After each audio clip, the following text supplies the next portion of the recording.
It's time for another episode of The Sean Tabbitt Show, a podcast where I connect you with thought leaders from across the globe, dig into some of my favorite topics like personal development, marketing, spirituality, and pretty much any other shiny object that happens to catch my attention.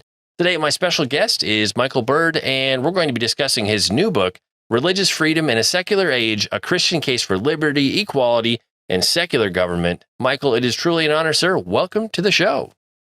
Great to talk to you, Sean, and it's great to be with you and your listeners. Yes, thank you. We're honored to have you. I'm glad to know that I'll still be living, hopefully, in the future. You're in Australia, I'm here in the States, so it's Thursday here, it's Friday there. It's always kind of weird to talk to people from the future, but we're glad you could join us. I think the only time I've ever met you in person was maybe at an AAR SBL years ago, maybe 10 years ago, 8 years ago. I don't remember.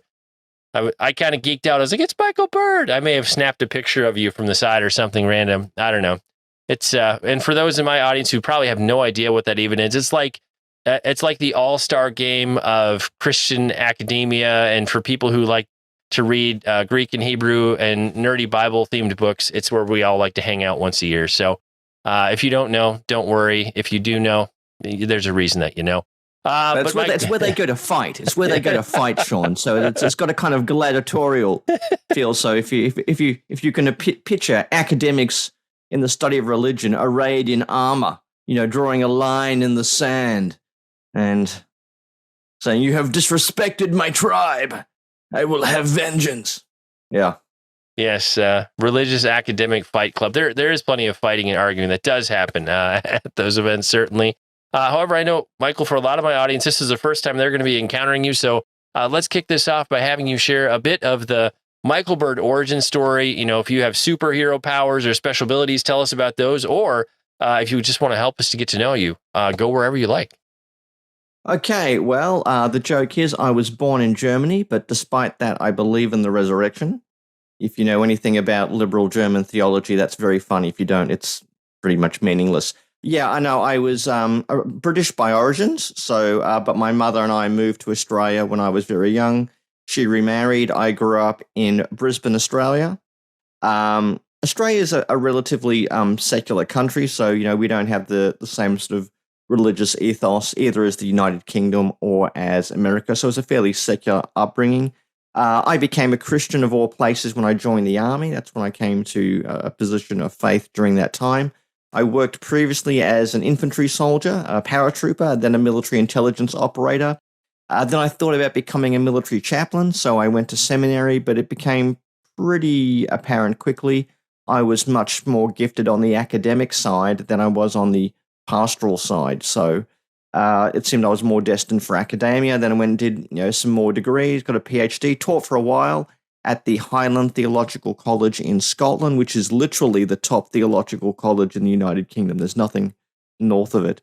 And I taught at the Brisbane School of Theology, and now I've been at 10 years at Ridley College. I'm an Anglican priest, and I get to write, tweet, blog, and all things related to Christianity and modern evangelicalism and religion. And in terms of academic expertise, particular areas of study that you're known for, like if people check out kind of the library of books, so to speak, that you've written through the years, what are your core topics? Probably Jesus, the Gospels, the Apostle Paul, and the New Testament more broadly. And in terms of this new book, as you talk about in the opening, this comes out of an interesting season for everybody across the world, kind of in response to kind of 2016 to 2020. So I always like to hear kind of that story behind the book. Why? What got you moving in this direction? Why did you feel compelled to respond? All the things. Yeah, we have a number of things going on in Australia and around the world. And I think a lot of these things are kind of, maybe similar but different depending on your context. You can say that since 9/11, there's been a huge sort of anti-religious thing. But basically, since about 2000, religion is either terrorism, sexual abuse scandals, or kind of, homophobia and sort of transgender discrimination. So religion is kind of just now associated with those things, which meant people have, and lawmakers and bureaucrats have become a little bit more hostile towards religion. And that's starting to come out, I think, more in the media and even in legislation around certain jurisdictions around the world. So we're seeing an increasing conflict between freedom of religion and mechanisms we have in government and in the public sector for dealing with religion. And that became quite acute in my own home state of Victoria, where we have a very progressive government. In fact, I'd say the state of Victoria is so progressive, it makes Massachusetts look like Texas in comparison. I mean, that is how Wow, progressive that's it something. is. That is something. Yeah, it's amazing. Our state's motto is, if you can carry it, you can marry it. That's basically the state's motto. We've got that kind of situation going on, and so I wanted to push back on what I called a more militant and zealous secularism. But then at the same time, you had the election of Donald Trump, and I thought you got the opposite reflex. You also got people saying, look, what we really need is a guy with a big stick that can go around and beat up all our secularist enemies, someone who'll get gays out of the military and, that kind of stuff. And I thought you had the opposite reaction. So I feel a little bit kind of hemmed in on the political left. You've got some people who think religion is nothing more than a right to discriminate, and therefore we need to restrict religious liberty at every opportunity possible. Then you've got the other side who wants a kind of new political messiah that will establish some kind of soft theocracy in your part of the world, and you get a little bit of that in Australia as well. So it's a very interesting dynamic we have going on, and I wanted to write about that and provide a solution the way we can have religious freedom, we can have a generous secularism. And that doesn't mean we have to sponsor white Christian nationalism. It also doesn't mean we need a stick to kind of hurt sexual minorities, people who are LGBT or whatever. We need to have a far more confident pluralism, to use a word from John Anazu, so we can live together in peace and we can learn to love our neighbors and we get to do our own thing. One of the interesting vantage points I get is I get to work with authors all over the world, and when you talk to people who don't live in the United States, you realize, the world doesn't revolve around the U.S. I think we tend to often think it does. So just you being in a non-U.S. context, like how is that a helpful vantage point for you to write this sort of a book? I feel like if this book came from somebody who is based here in the States exclusively, it'd probably look far different. Yeah, I mean, coming out of Australia, I visit the US between 1 and 3 times a year. Well, up until about 2019, I did. So I spent a lot of time in the US. We get all the same sort of media. I get CNN News. I get Fox. So I feel very much saturated in American media, and I make a few. So I feel like I know the US context fairly well. But I'm also a European citizen. I'm also in Australia. I also have connections to people all around the world, and you can kind of juxtapose what's going on in America and what's happening in the world. And America definitely is a peculiar place. I mean, I love America. It's the land that invented Chick-fil-A. The best chicken sandwich in the world. So I love America, but there is some weird stuff going on there. I mean, things to do with guns and healthcare just really weird me out. And it weirds out a lot of other people. But when you talk to Americans about it, some of them look at you like you're the crazy one. And that's the weird thing. So I feel like I know a little bit about the American context. But Americans don't know about outside their own world. And that can be a little bit disconcerting because they don't understand when you're coming from when you're talking about things like religion, healthcare, law, government, politics, that kind of a thing. America can be a little bit too introspective for its own good. Well, if you're going to have lots of guns, you at times will probably need lots of healthcare. Those two things could definitely go hand in hand. Early on in the book, you talk about the story of Shadrach, Meshach, and Abednego. Tell us how that whole story, that part of scripture is helpful for framing kind of what may be on the horizon for the world we're walking through right now, or what we could be stepping into. I thought that was an interesting way to open the book. Yeah, well, I mean, that actually intersects with the story of Dunkirk, where a British officer was asked, like, if you can't get off the beach, if you can't escape, do you have a plan B? and he sent back his plan B was 3 words, but if not. Which sounds pretty lame, but if you know your old King James Bible and Daniel 3, the 3 friends. I'll use the VeggieTales translation, Rack, Shack, and Benny, since that's I really wanted to, but I was trying to sound like professional and scholarly. So thank you for that. So we'll use the technically VeggieTales translation.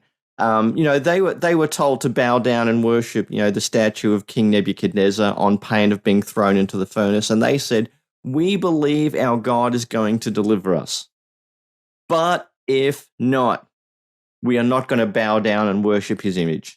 And that's what I think we need. We need to stand up for our freedom. We need to stand up for what we believe, for who we are, the right we have to practice our own religion in peace without interference. And we're not going to bow down to any idol, whether that are the progressive idols or Christian nationalist idols. We're not going to bow down to any idol. We're going to be who we are. So let the Christians Christian, let the Jews Jew, let the Muslims Muslim. That's what we're going to stand for. And if people want to take that away, fine. But if not, we're not going to worship any other gods in order to make ourselves acceptable or palatable to cultural elites, be they of the left or of the right. And one of the things I think that's a challenge in terms of having productive conversations with people, as people throw around a lot of big words, but if you actually are like, "Hey, can you tell me what you mean by that or define that?" Often people are using words, but they generally have no idea what they're even talking about. So a word like secularism, we hear that thrown around a lot all over the place. But I think, 2 people are going to give you different definitions. The third person's going to say, "I really actually don't even know what it means. I'm just trying to sound intelligent." So in terms of that word, you've already mentioned it in the interview. When you use that phrase, what do you mean by that? And is secularism a good thing? Is it a bad thing? Give us a little bit of context for how you approach that in the book.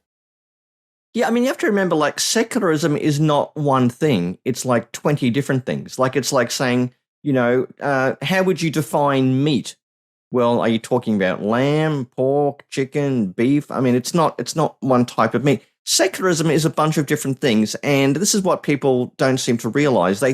They can see it largely as this sort of anti-religious monster that's kind of chasing them down, like in a movie where the teenagers are being chased by a vampire and secularism is the vampire. That's not the way it has to be. Now, the views of secularism go all the way from North Korea, the Soviet Union, which we would say, yeah, that's a very, very bad secularism. That's the monster that's chasing the Christian teenagers in that movie. But you've also got other things like, laïcité in France. Turkey has its own version of secularism. Secularism in America is also quite diverse. The secularity of Massachusetts is very different to the secularity of Dallas, Texas. Because in America, secularism tends to be determined more by local circumstances, whereas in Australia and a lot of other countries, it tends to be more top-down from the federal government. So the way secularism is experienced in countries is very different. And so you've got to that's one thing you've got to remember, the diversities of secularism. So when people say, "I believe in secularism," you have to ask them, really, well, which one are you talking about? It's not one. And some of these can be hostile, some can be very neutral, and some can be very positive when it comes to religion. The other thing I think you can say is secularism can be a good thing, okay? Because if done properly, or what I would call an ideal secularism, you've got 2 sides of it, okay? Number one, secularism means you're not going to live in a theocracy, okay? We're not gonna replace the president with an ayatollah, a pope, or a chief rabbi. Okay, we're gonna have a separation of church and state, because that means that the state cannot tell you how to do religion, and they cannot privilege one religion, or they cannot punish people for their religion. Okay, so that's the good side of it. So, we're not going to be a theocracy, but then the flip side, like I said, is the government doesn't tell you how to do your religion. It doesn't tell you, okay, you've got the wrong view of the Lord's Supper, or no, you have to get rid of your elders and you need to have bishops. Or it's that's what secular is, no theocracy, and they don't tell you how to be religious. So that's why secularism is a good thing. It creates space for people of all faith and none, so you can live in harmony with others. In the book, you also have a section titled Religious Freedom and the Rainbow Flag. One of the stories that you cover in there that stuck out to me was Jack Phillips, the baker from Colorado. I got to have him on the show last year. I think I titled the episode, The Cake Heard Round the World. I'd love to get your perspective on, obviously, that was an extremely high-profile case here in the States. Yeah. But in terms of how people viewed that or looked at that from outside of the U.S., what's your perspective on that? Why was it an important case in terms of judicial matters, religious freedom, that sort of a thing? It was an important case for me, not because of the case itself, but because of the misinformation surrounding the case. We had in 2016, 2017, we had a very rigorous and heated and quite incendiary debate about gay marriage in Australia. In fact, where you could vote whether you wanted gay marriage or not through what's called a postal vote plebiscite. And there was a church down the road from me that got vandalized, and the words "Crucify No Voters" was put onto it.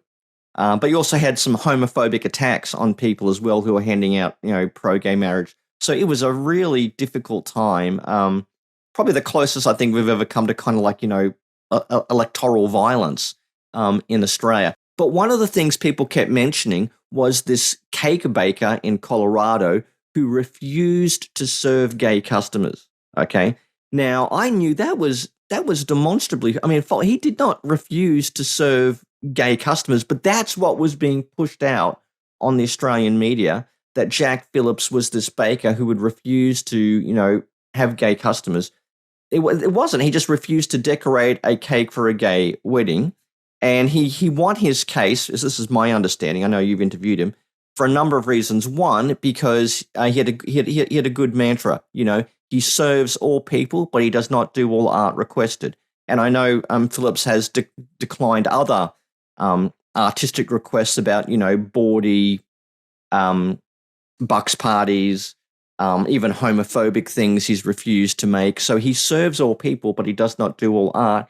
And also at the Colorado level, he was basically called a Nazi, which goes to show that the tribunal that heard the complaint against him was biased. And on that basis, he won his case. But for me, it was very interesting. But no one knew the details about why he won. They just assumed that Trump had overloaded the court with conservatives, and the future of America, of gays in America, was going to be imperiled. But if you actually learn the details, it was interesting. So what I found that the Jack Phillips case interesting for is the way it was weaponized by the political left, and there was a whole bunch of misinformation that was being used even in Australia as a reason for minimizing the amount of religious freedom we can have. Well, and that series of cases, I believe, is still ongoing. I think he's been to the Supreme Court now at least twice, maybe three times, and it's kind of a wash, rinse, repeat. Every time something gets overturned and is cleared, somebody else comes back in and I'm going to take you to court because you won't make this offensive thing for me. And so it just keeps going and going and going. So definitely with that ongoing saga, it's a series of cases, I think, to keep your eye on if you want to just be aware of what's happening. Because I think that case and the ongoing saga of that case will continue to set legal precedents for what can be happening if you are a Christian trying to operate a business within your kind of your worldview and your principles. What's happening in Jack's Cake Shop could impact you in the future. Go ahead. I have an analogy. I say, look, imagine if you're a Palestinian baker who's come to America as a refugee, and the local Israeli consulate wants you to bake a cake celebrating the liberation of Palestine from the Palestinians, and you spent 20 years in a concentration camp or like a refugee camp in Lebanon, and you don't want to bake a cake for the Israeli consulate because you're kind of pretty cheesed off with the Israelis because there's now a Jewish guy from Brooklyn is now living where your house used to be. So you could. Do you have? Would that be would that be anti-Semitism? Do you have the right of refusal? And this is the problem. People don't understand. If you're going to coerce people to do stuff against their conscience, that door swings both ways. Okay, this is the problem. Freedom of conscience is got to be sacred, because if one conscience is not guarded and protected, nobody's conscience is. And I think this is the This is the problem we're facing. Yeah, the reality is if you set one set of rules for a group, just know eventually those rules will come back to bite you in the butt at some point. It's just kind of how it tends to work out. In the book, you also get into some like a positive example of balancing religious freedom and gay rights. A lot of folks would say, I don't even think that's possible. Is it possible to have a balance in there? I like to think it is. I like to think it is. Okay. But this, to be honest, this is the epicenter of the debate. When we can talk about, chaplains in the military or, public funding for schools. But at the end of the day, most of debates are about LGBT rights and religion, and particularly where religious communities have particular views on family, marriage, and sexuality. Now, I like to think we can approach some settlements so that LGBT people are not subject to harassment, violence, or what I would call unfair discrimination. So, no, I don't think you can sack your employee for being gay or being trans or whatever. At the same time, I don't think forcing a Muslim school to hire a gay atheist is really going to work out in the long run. I think that's not going to be conducive for a tolerant and pluralistic society. So I do think we can find a way forward. Utah made some good inroads on this. They brought the groups together, trying to say, okay, look, how do we have some anti-discrimination laws? We respect Christians, Jews, Mormons, that type of thing, but gays and LGBT people are not being persecuted or harassed. In Australia, we've had some groups try to do this. In fact, the book Religious Freedom in a Secular Age is dedicated to a gay agnostic politician called Tim Wilson. He was Australia's former Human Rights Commissioner before he went into politics. And several years ago, he brought together all these different groups, religious groups and LGBT advocacy groups. And he tried to say, look, what can we work together to come to some kind of settlement, so we don't have this sort of warfare and lawfare in the media and courts and politics. We can live together in peace. And this is he's a gay man who's married to a man, but he has a kind of libertarian inclinations, you might say, and he doesn't want to see Christian or religious schools being harassed by LGBT activists. He doesn't want to see LGBT people being unfairly discriminated against. So there are people like him, I think, are working for a fair and equitable settlement. The problem is both sides want total victory and to vanquish the others. That's the problem. So on the one hand, you've got what I think progressive activists who want every church to replace their cross with a rainbow flag, and bow down to a golden statue of Lady Gaga, and then repeat the progressive creed: there is no God but sex, and orgasm is her prophet, or something like that. And then you've got the far right, who basically wants to bring back the anti-sodomite laws, and we should all live kind of like it's we're living in Israel in the 8th century BC, and let's just get rid of LGBT people from the public sector, and maybe bring back a bit of stoning or something. So you're dealing with two extremes. Nobody wants to. On the extremes, people don't want to live in peace with the other. They just want to vanquish everyone. They want to vanquish everyone across the political spectrum who doesn't share their view, and they're the ones who I like to think are ruining it for everybody. And one term that was new to me in the book is confident pluralism. Is it possible to find this happy median where progressives and conservatives can coexist? Does that place really exist? I like to think it does, that the term confident pluralism is a term that derives from the American legal philosopher John Inazu, and I think his book is terrific because he shows if you're going to have a successful multicultural democracy, you've got to learn to manage differences. And you've got to learn to manage differences in a way that people are neither persecuted nor isolated nor disenfranchised. So you've got to maintain a big tent, if you like. And if you don't develop the political and social mechanisms for doing that, well, there's only a few alternatives, and they're pretty dark and deadly. So we've got to learn to live at peace with one another. The problem is so much of our media is makes profit on whipping up people up into a frenzy, and that's why you get the certain people represented by a certain red carnivorous animal that rhymes with box and starts with F. But then on the other hand, you've got the other thing, the other side that that wants to make you afraid that that the Catholics are coming for your gay children or something like that. So we've got media that basically their business model is premised on whipping up the extremes of their tribe into a frenzy, and that's not going to be indicative or helpful for creating a somewhat homogenous and peaceful society where the business model of the media is based on creating frenzied hatred of the other tribes. Yeah, when you get to the place where all of your media is clickbait and just constant drama and trauma to hold your attention and show advertising to you. I mean, it's kind of the place we are right now, where it's just I want to capture your attention all the time, and yeah, and I think too we're also in a place where a lot of people have almost lost the ability to think critically, where they just react to everything, and so they're constantly being fed information and then just react, and not ever really thinking about it. And like I've just noticed that, like I'm a Gen Xer, and I look at some of the generations who've come after me, and in terms of how they've lost that ability to critically think, or they've almost been trained to be triggered and just respond constantly to what they see. It's a generational difference between how I came up in K through 12 in college. The kids that came after me had a completely different experience. Is it similar in Australia? It's becoming that way increasingly. I like that term, Sean, trained to be triggered. The other thing I would say is they're trained to pick tribe over truth.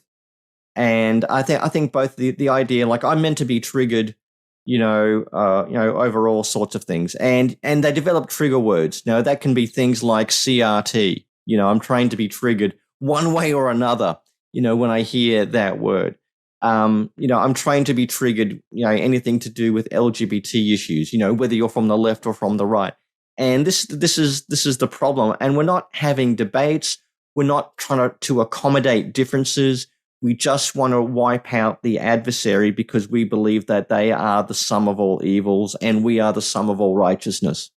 And that is not going to end in a good way. And I think, unless we do something soon, unless we, as St. Paul says, unless we learn to pursue the things that make for peace and mutual encouragement, we're going to see a more ferocity in our political differences, even to the point of violence, sadly.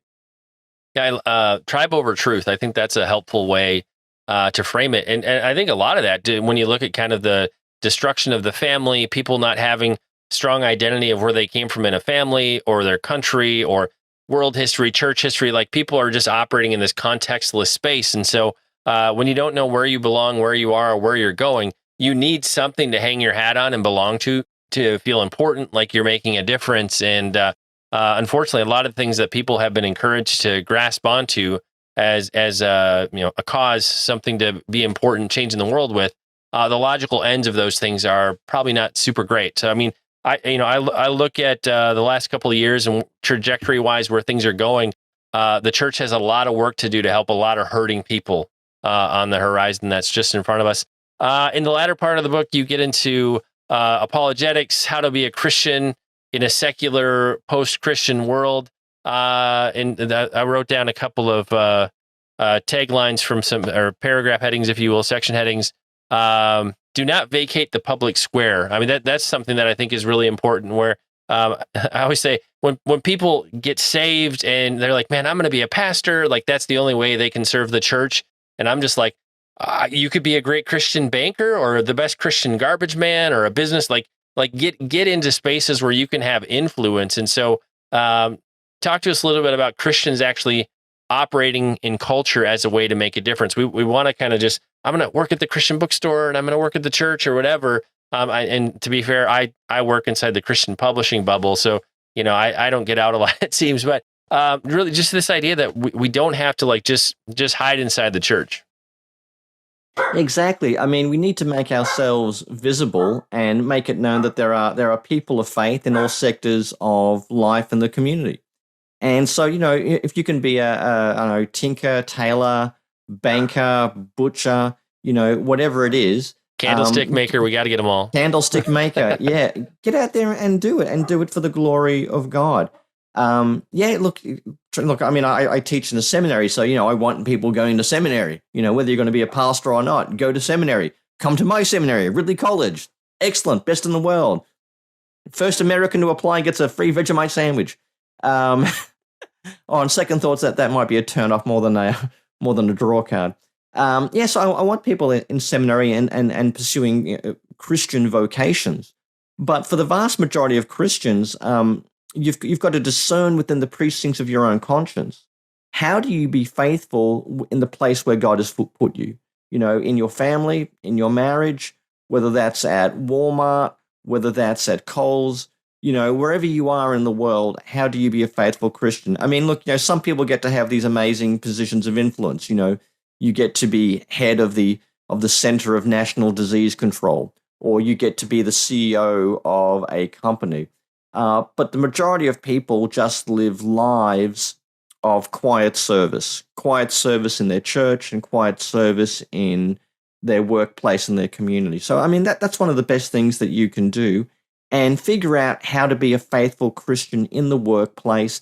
And if you are given a platform, wherever that is, whether that's on the work floor in an Amazon warehouse or whether that's in a corporate boardroom, think about how you represent Christ. Now, it doesn't have to be cheesy, as if you bought all of your clothing from a kind of, Christian bookstore, and you've got the, Jesus freak T-shirt and Make America Christian Again hat or whatever it is.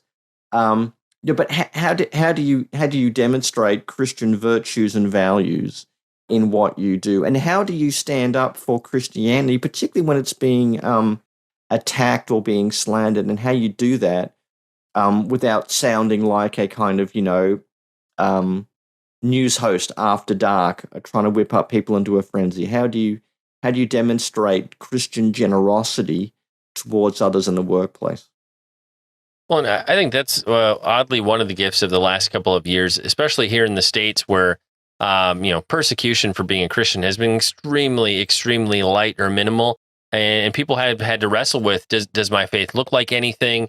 If I'm not going to church on Sunday anymore, will people even know I'm a Christian in how I live out my day-to-day life? Or the fact that you could get some level of pushback for living out your faith in any way.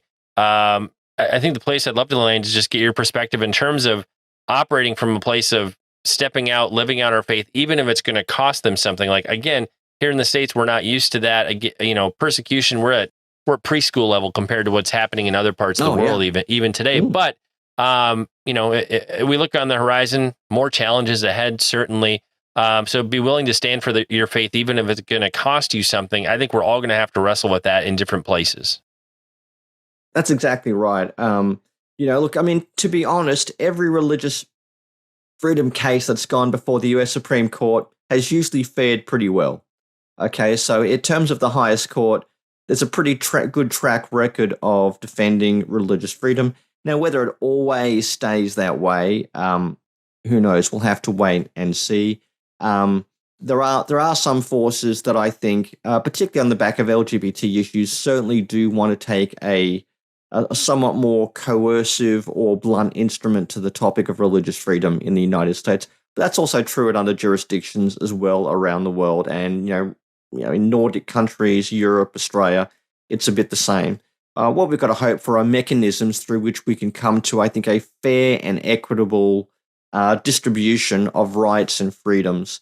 So maybe not everyone gets precisely what they want, but we get what we need to live together with others, and we can have a peaceful, successful place of where human flourishing is possible in a multicultural, democratic, liberal society. And whether we're talking about the ground we've covered in the interview or the reader's journey with the book, if the listeners, viewers, the readers take away one thing from your message, what's that one thing you hope every single person grasps? There are some serious threats to religious freedom from both the political left and from the political right. And the main thing to take away is secularism is not your adversary. Secularism is going to be part of the solution so we can create a society that is fair and equitable for people of all faiths and none. Secularism is part of the solution. It's not part of the problem. And Michael, for the listeners and viewers who'd like to connect with you, find out more about what you do, where you teach, your books, all the things, how do we discover you on the web? Well, you can find me at Ridley College in person. Otherwise, you can follow me on Twitter at mbird12. I've got my own Substack thing at michaelfbird.substack.com. And I've also got my own little YouTube channel called Early Christian History, where I post videos, lectures, and interviews I do with many good people.